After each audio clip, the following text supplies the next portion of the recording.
Greetings, candidates, and welcome. Today, under the topic, the financing decision, we are going to study the characteristics, the benefits, and the drawbacks of lease finance. In our previous sessions, we've covered the equity finance, debt finance, and hybrids. Today, we are on the fourth long-term source of funds known as lease finance. And by the end of this lesson, you should be able to explain the characteristics of lease finance, and you should also be able to outline the advantages and disadvantages of lease finance, which is a long-term source of finance that allows businesses to use assets without having to purchase them outright. And in a lease agreement, the lessor or the owner of the asset provides the lessee, who is the user of the asset, the right to use the asset for a specified period of time, usually in exchange of regular lease payments. So in a lease agreement, we have a party known as the lessor, who is the owner of the asset. Another party is the lessee, who is the user of the asset. And in a lease agreement, the lessor uses the asset without necessarily having to buy it. So we're going to study the characteristics, the benefits, and the drawbacks of lease finance, which is a long-term source of finance. Let us begin with the characteristics. Characteristics of lease finance. One is asset usage without ownership. Asset usage without ownership. Lease finance allows businesses to use assets such as equipment, real estate, motor vehicles without owning them. And the lessor retains the ownership. The ownership is retained by the lessor, while the lessee, who is the user, gets the right to use the asset. So ownership remains with the lessor, and the usage is on the part of the lessee, the one who uses the asset. All right, so it is a source of finance. Asset usage without ownership is the first characteristic of lease finance. Number two, we are outlining the characteristics of lease finance. Fixed period,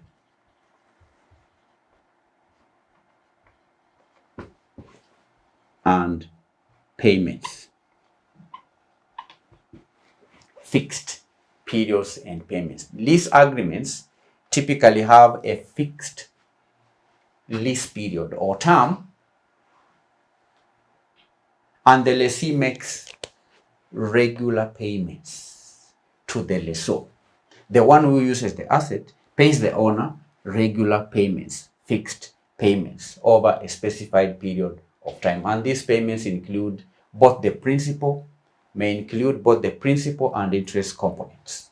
Fixed period and fixed payments. Another characteristics can be on the basis of types of leases. Types of leases. Lease agreements can be classified as either operating leases or finance leases. Finance leases or operating leases. And candidates, operating leases are more like rental agreements, while finance leases often transfer ownership to the lessor at the expiry of the term. So we have operating leases and finance leases. Operating leases operate like rent rental payments. The lessor pays the lessee payments, right? Lease payments over a period of time, but at the end of the term, the asset is not transferred to the lessee. On the other hand, the finance lease transfers ownership to the lessee at the end of the term. So here there are two types: operating lease agreement and finance. This one is short term, this one is long term. This one, at the end of the lease agreement, the asset is transferred to the lessee. Operating lease is more like rent payment. The fourth characteristic is in relation to maintenance. Maintenance responsibility.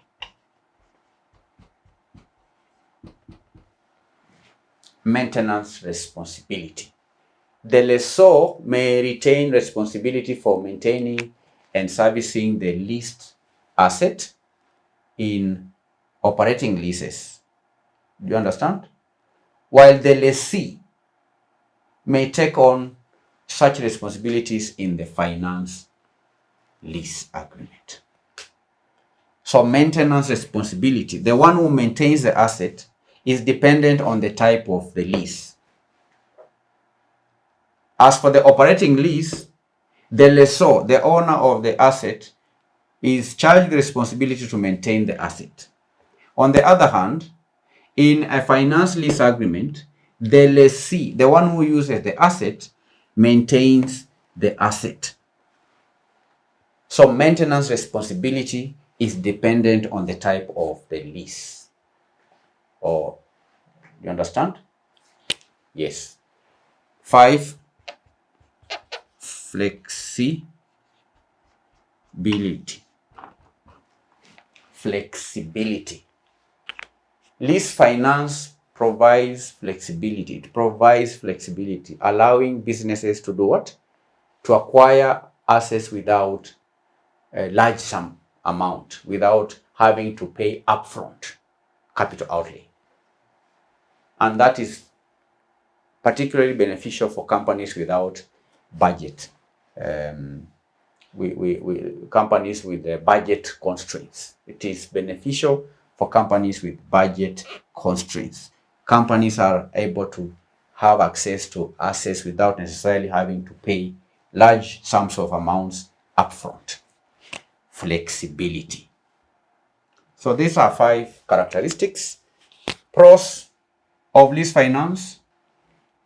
Pros of lease finance. What are the benefits of lease finance? One is conservation of capital.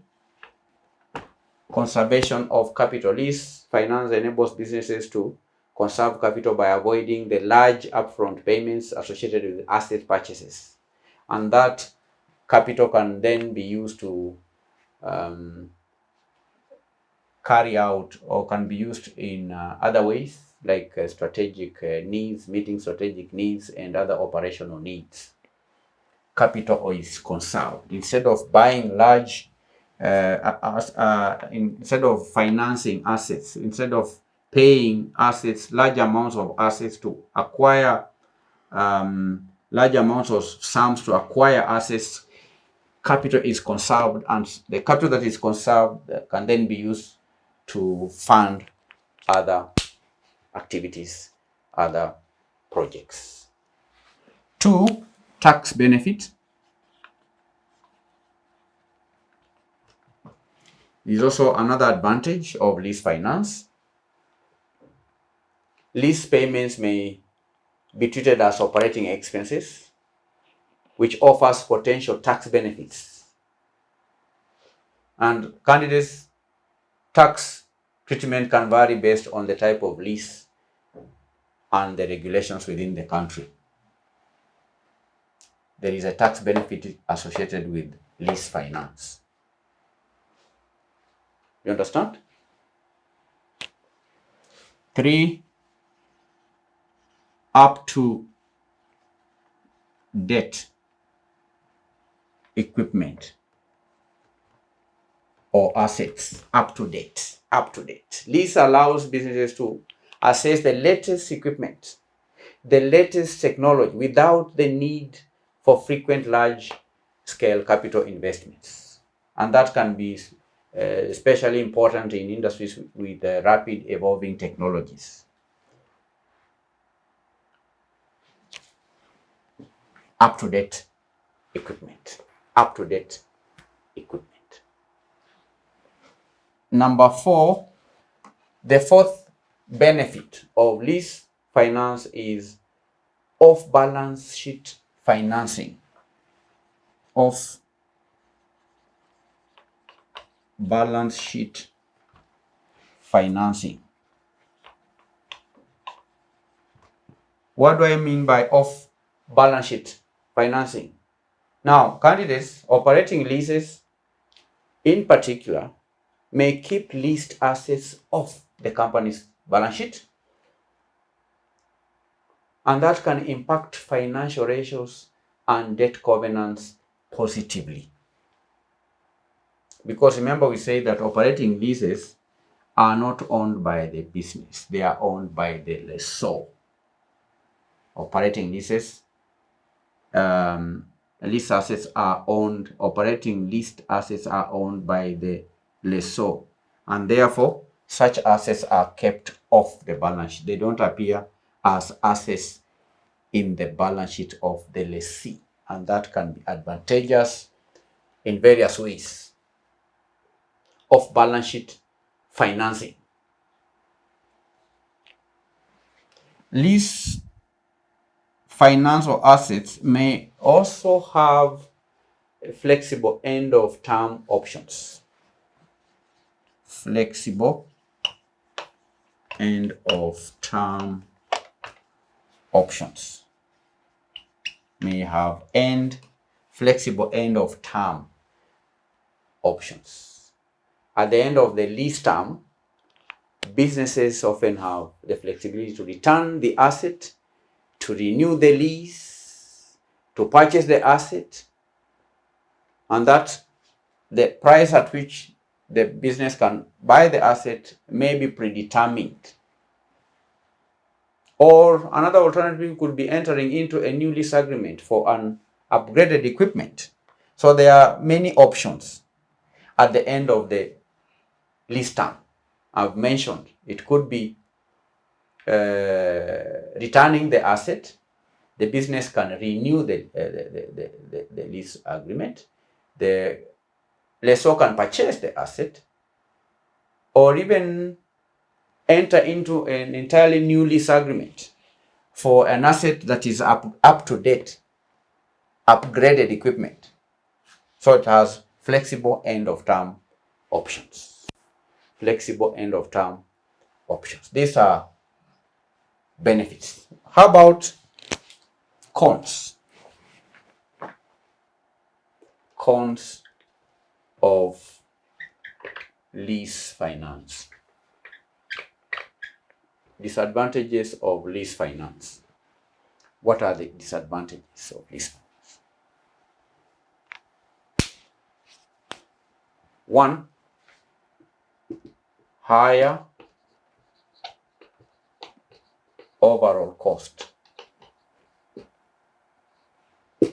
Higher overall cost. What does that mean?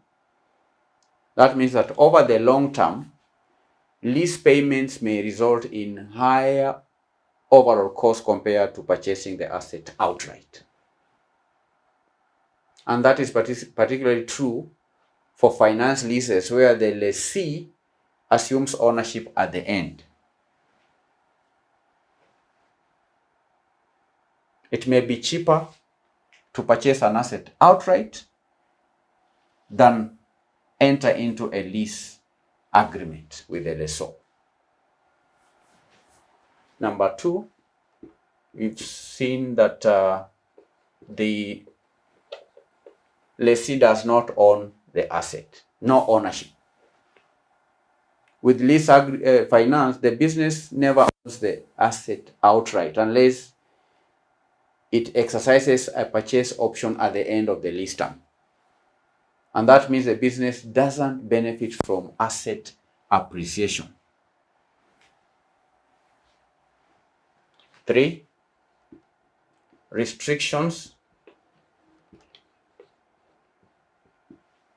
on use. Some lease agreements come with restrictions on the use of the leased asset.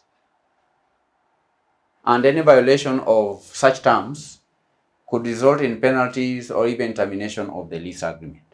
That's a disadvantage. Restrictions on use. 4, dependency on the lessor.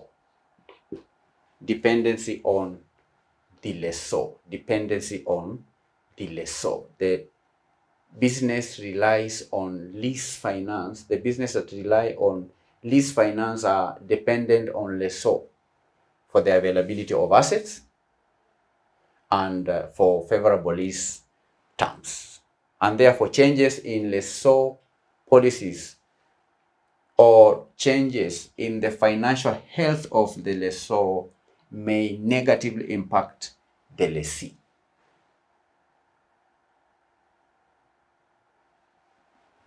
5, lease classification changes.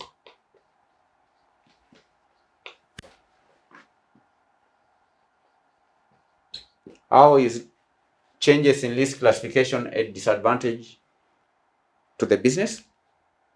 Now, changes in accounting standards, such as the International Financial Reporting Standards, particularly number 16, and the Financial Accounting Standards, may impact the classification of lease and affect the financial reporting of the lessor. There are times where the financial reporting standards may change, and such changes may negatively impact the financial reporting of the lessor. So these are 5 disadvantages of lease finance. We've identified 5 benefits of lease finance. We've also highlighted 5 characteristics of lease finance. The first one being asset usage without ownership. There is a fixed period and payment that is a characteristic. Leases can also be classified as either operating leases or finance leases. There is the characteristic on maintenance responsibility. We saw that the responsibility to maintain the asset is dependent on the type of the asset. For the operating lease, it is the lessor who maintains the asset, and for the finance lease, the lessee has the responsibility to maintain the asset. Another feature is on flexibility. So these are 5 characteristics. We have identified 5 advantages. 1 is conservation of capital. Number 2, tax benefit. Number 3, up-to-date equipment. Or number 4, off-balance sheet financing. Number 5, flexible end-of-term options. There are also 5 disadvantages. 1 is the higher overall cost. Number 2, there is no ownership. Number 3, restrictions on use. Number 4, dependency on the lessor. Number 5, lease classification changes. Do you understand, candidates? The characteristics, the disadvantages, and disadvantages of lease agreement. So we've come to the end of the lesson, and in conclusion, candidates, we can say that lease finance offers businesses a means to acquire and a means to use assets without the need for significant capital outlay or purchasing the assets outright. And while lease finance provides flexibility and certain financial advantages, businesses must carefully consider the long-term costs. Businesses should consider ownership implications and the impact of the lease agreements on the financial statements and ratios. And the choice between lease finance and outright purchase depends on the specific needs and the specific financial objectives of the business. That is crucial before settling on lease finance as a long-term source of finance. There are other factors that ought to be put into consideration. Thank you for attending the lesson. Here is your today's assignment. 1. What role does lease finance play in a company's capital structure, and how does it differ from traditional debt financing? 2. Discuss the advantages and disadvantages of lease financing of businesses, considering factors such as flexibility and long-term commitments. Number 3. How does lease finance impact financial statements and ratios, and what considerations should organizations keep in mind while deciding to lease assets for their operations? Thank you for your time. Continue attending the lessons. Make sure you go through the video one more time and answer the questions without referring to your notes. Thank you. Bye-bye.